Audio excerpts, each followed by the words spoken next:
குமார் ரொம்ப நல்ல பையன் அப்படின்னு சொல்லிட்டு சுடர் வந்து கல்யாணம் ஆனதுக்கு அப்புறம் திருந்திடுவாரு அப்படிங்கிற நம்பிக்கையில் இருந்தவங்களுக்கு கடைசியாக ஏமாற்றம் மட்டுமே மிஞ்சுதுன்னு சொல்லலாம். சுடர் ரொம்ப கண்ணீரோட அழுதப்படி இருக்காங்க. அப்போ தான் குமார் நல்லா ஃபுல்லாக தண்ணி அடிச்சிட்டு அப்படியே மட்டையாடுறாரு. இதை பார்த்த உடனே சுடர்வு அவங்க அக்கா சொன்னதை பற்றி யோசிச்சு பார்க்குறாங்க. அம்மா பேச்செல்லாம் கேட்காத, அப்பா அம்மா பேச்சை கேட்காம உனக்கா என்ன முடிவு தோணுதோ அதை மட்டும் செய்யு. அக்கா வாழ்க்கைய மாதிரி உன் வாழ்க்கையும் அவங்க மூலமாக கெட்டு போயிடக்கூடாது சுடரு அப்படின்னு தன்னுடைய அக்கா சொன்னதை கேட்டதை நினச்சி கண்ணீர் விட்டு கதறி அழுகிறாங்க. உடனேவும் எங்கள் காலையில் எழுந்திருச்ச உடனே சுடர் அமைதியாக எழுந்து வராங்க.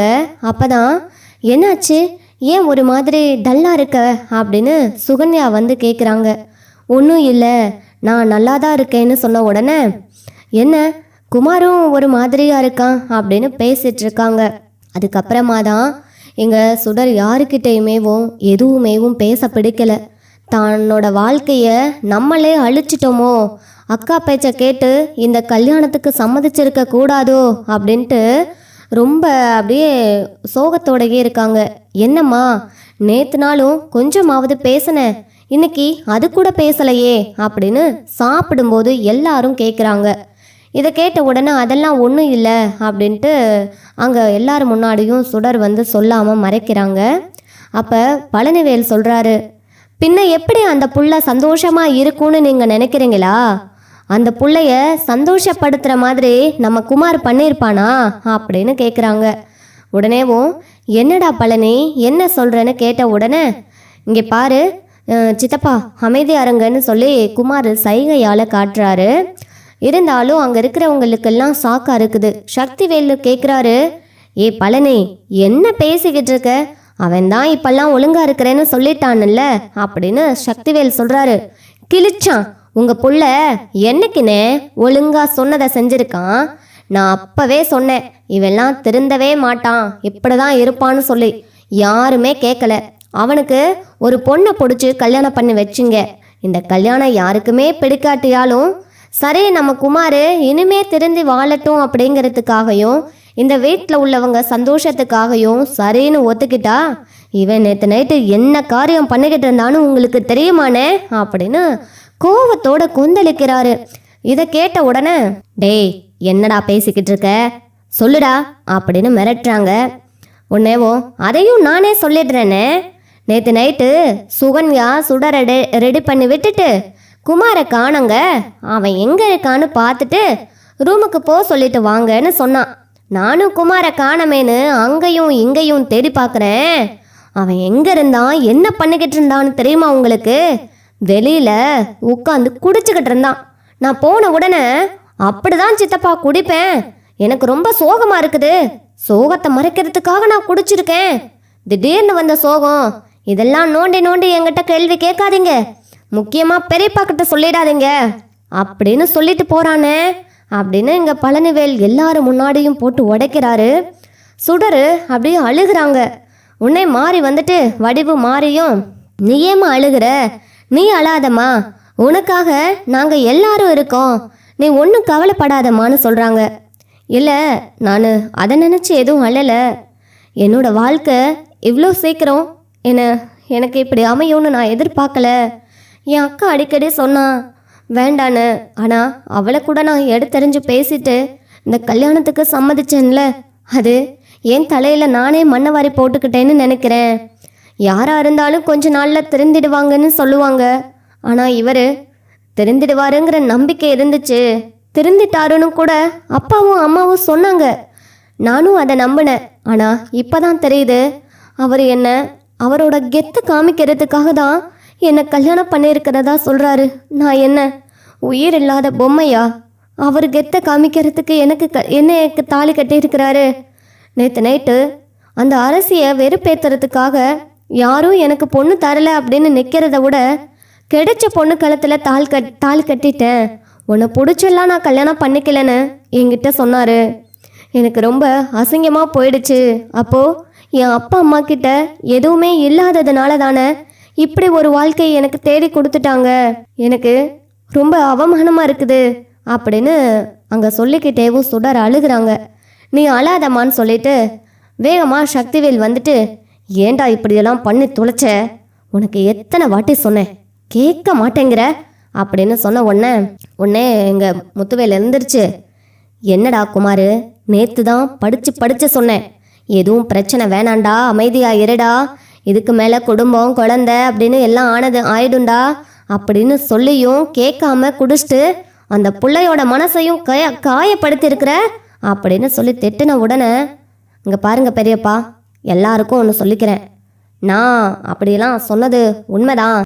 நான் உண்மையாலுமேவும் இந்த பொண்ணை பிடிச்செல்லாம் நான் கல்யாணமே பண்ணிக்கல, எனக்கு கல்யாணமே ஆகாதுன்னு சொல்லிக்கிட்டு இருந்தாங்கல்ல, அவங்க முன்னாடி நான் கல்யாணம் பண்ணி காட்டணுங்கிறதுக்காகத்தான் இப்படியெல்லாம் நடந்துக்கிட்டேன், மற்றபடியெல்லாம் நான் உண்மையாலுமே பிடிச்சி கல்யாணம் பண்ணவே இல்லை அப்படின்னு சொல்கிறாங்க.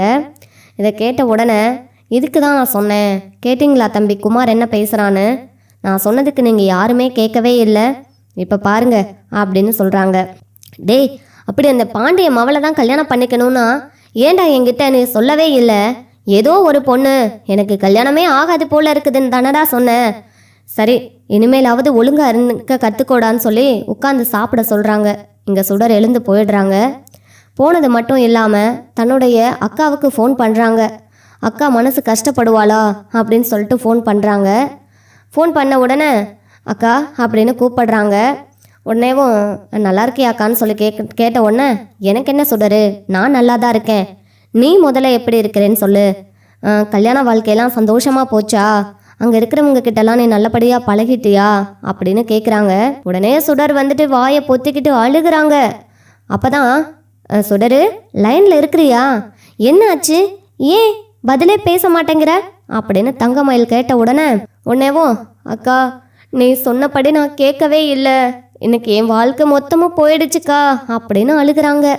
இதை பார்த்த உடனே இங்கே தங்கமயிலோட அம்மா பாக்கியம் வேகமாக வந்து, என்னாடி சுடர்கிட்ட பேசிட்டு இருக்கியா, கொண்டா நானும் பேசுகிறேன் அப்படின்னு, சுடரு நல்லா இருக்கியாம்மா, அப்புறம் அங்கே எல்லாரையும் அனுசரித்து நடந்துக்கணும் அப்படின்னு சொன்ன உடனே, எதம்மா அனுசரித்து நடந்துக்கணும், நைட்டு ரூம்க்கு வரும்போது ஃபுல்லாக குடிச்சிட்டு வர்றாருல்ல, அதையும் சேர்த்து அனுசரித்து நடந்துக்கணும்னு சொல்கிறியா அப்படின்னு கேட்ட உடனே, என்ன சுடரு சொல்கிற அப்படின்னு பாக்கியம் கேட்குறாங்க.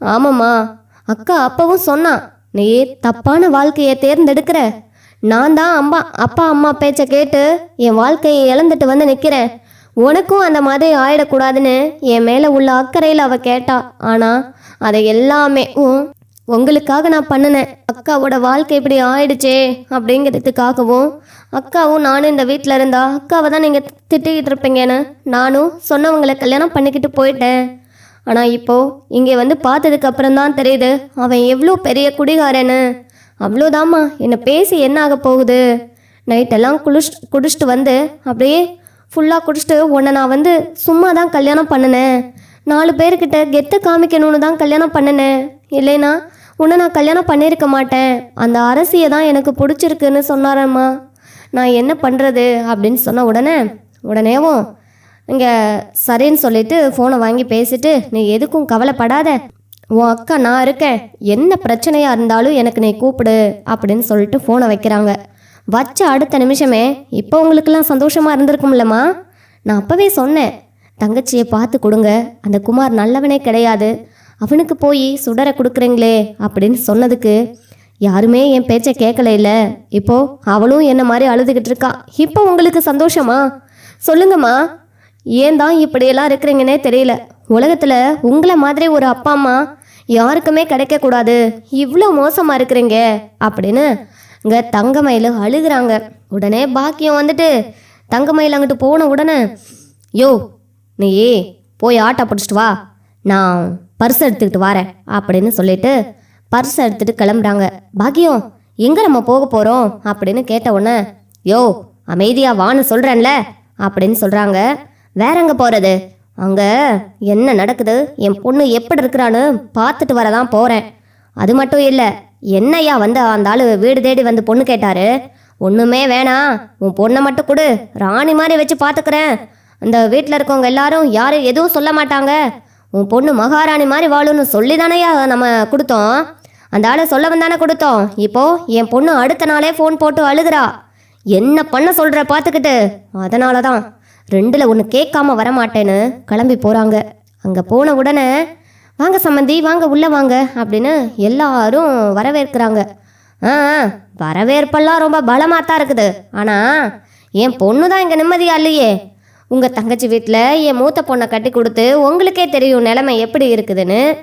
அப்படி இருந்தும் நீங்கள் வந்து வீடு தேடி வந்து படியேறி கேட்ட உடனே எங்களுக்கும் மறுப்பு தெரிவிக்க மனசு வரலை. சரின்னு சொல்லிட்டு எங்கள் பொண்ணு சுடர உங்கள் பையனுக்கு நல்லவரோ கெட்டவரோ நல்லா பார்த்துப்பீங்க அப்படின்னு நீங்கள்லாம் கொடுத்த தைரியத்தினால தான் சரின்னு சொல்லி கட்டி வச்சோம்.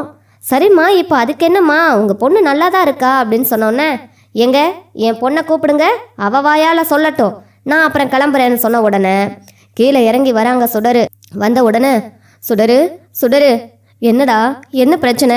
இங்கே பாரு சுடரு, இங்கே இருக்கிறவங்களுக்கெல்லாம் அம்மாவை பற்றி தெரியாது. நீ எதா இருந்தாலும் பயப்படாம சொல்லு. இப்பயேவோ இதுக்கு ஒரு முடிவு கட்டுறேன். இல்லைன்னு வச்சுக்கோ, உன் அக்கா வாழ்க்கை மாதிரி உன் வாழ்க்கையும் போயிட போகுது. சொல்லு அப்படின்னு சொல்லி கேட்குறாங்க. நான் சொல்கிறதுக்கு இன்னும் என்னம்மா இருக்குது, அதான் ஃபோனில் எல்லாமே சொல்லிட்டேன்ல அப்படின்னு சொன்ன உடனே, போதுமா, இங்கே பாரு, என் பொண்ணை உனக்கு கட்டி கொடுத்ததுக்கு எனக்கு இதெல்லாம் தேவைதான். நீ பாட்டுக்கு எவ்வளோ ஒருத்தியை பார்த்து கல்யாணம் பண்ணிக்கணும்னு ஆசைப்பட்டேன்னா அவளை கல்யாணம் பண்ணிக்க வேண்டியதானே. அதுக்கு நீ கெத்தை காட்டுறதுக்கு என் பொண்ணு தான் உனக்கு கிடைச்சாளா? அவள் என்ன பொம்மைன்னு நினச்சிக்கிட்டியா? ஒழுங்க மரியாதையோட சொல்கிறேன், அவள் கூட ஒழுங்கா குடும்பம் நடத்து. இல்லைன்னு வச்சுக்கோ, இந்த பாக்கியத்தை பற்றி உனக்கு தெரியாதுன்னு சொல்கிறாங்க. உடனே குமார் வாயை திறந்து கையை நீட்டி வாயை திறக்கங்குள்ளாட்டி பாக்கியம் பலார்னு கன்னத்தில் ஒரு அறை விட்டு, இந்த பாக்கியத்தை பற்றி இனிமேலாவது தெரிஞ்சுக்க. என் பொண்ணுக்கு ஏதாவது ஒன்று ஆச்சு, உங்கள் குடும்பத்தில் இருக்கிற யாரையும் நான் சும்மா விட மாட்டேன், ஜாக்கிரதை அப்படின்னு சொல்லிட்டு அங்கேருந்து, சுடரு எதுக்கும் கவலைப்படாத, ஏதாவது ஒன்றுனா ஃபோன் பண்ணு, அம்மா உடனே வந்து நிற்பேன் அப்படின்னு சொல்லிட்டு கிளம்பி போகிறாங்க. அங்கே இருக்கிறவங்க எல்லாரும் நடுநடுங்கி போயிடுறாங்க.